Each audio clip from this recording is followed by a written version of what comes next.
Hardwiring Happiness, The New Brain Science of Contentment, Calm, and Confidence by Rick Hanson.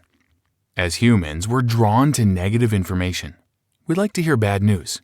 We have the tendency to pay more attention to the bad than the good.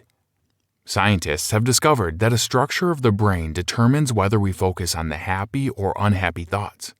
In his book, Rick Hanson presents simple techniques that we can use to rewire the brain's negative bias into positive bias. Bad experiences trigger stronger emotions than good experiences. We tend to focus on negative feedback.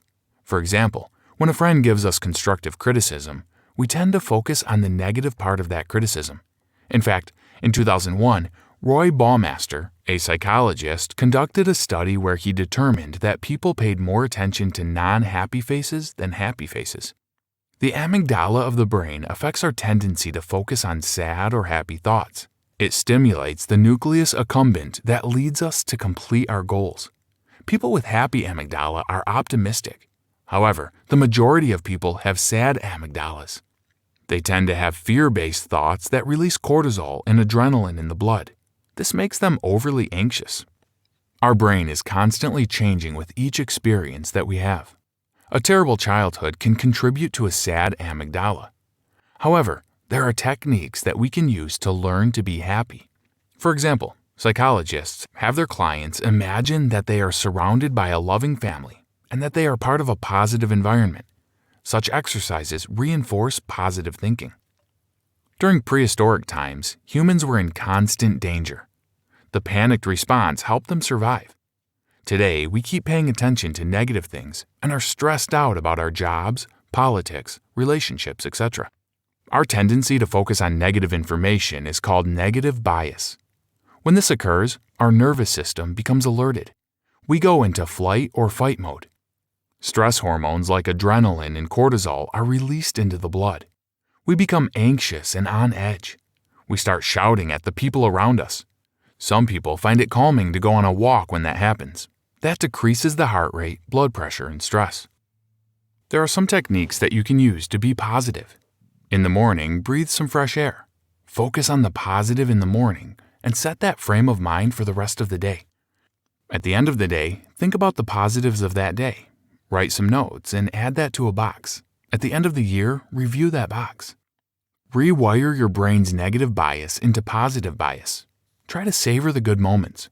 For example, think back to a positive experience. Think about how you felt. Imagine the surroundings, the people around you, the smile on your face, the feeling flowing through you. Work on staying positive. If you see yourself going negative, switch back to positivity. Know that that's your brain's negative bias taking hold. Don't let it win. Positive experiences help overcome old traumas. For example, the author tells the story of a woman who lost her cat. Instead of focusing on her lost cat, she savored all the positive moments with her cat, and that helped her heal. The author himself was diagnosed with cancer. He focused on the positivity of the experience, how precious life really was, and to cherish every moment. There are always ways to be happy. You can always rewire your brain to be happy. If you need a positive experience to help you heal, you can imagine one. You can also find happiness in the simple pleasures of life. As the author was writing his book, he found some happiness with his keyboard, which he cherished. Giving back to people also makes people happy. Feeling happy for a friend multiplies happiness. The main takeaway. In prehistoric times, negative bias helped humans survive. Today, it gets in the way of our happiness. We can rewire our brain's negative bias to positive bias by practicing some techniques. Hardwiring Happiness lays out simple techniques that you can use to build new neural structures full of happiness, love, confidence, and peace. Hi, I'm Rhonda, and this is an exclusive audiobook video recorded for the Audiobook Master Channel. Enjoy your audiobook and have fun learning. Don't forget to subscribe and hit the notification button so you'll get updated on our next upload. If you liked the video, give us a thumbs up and say your thoughts about the book we just covered. Do you want to listen to a summary or review of a book that we haven't covered in the past? Say it in the comments below or send us a message. Don't forget to check our other uploads. Enjoy listening!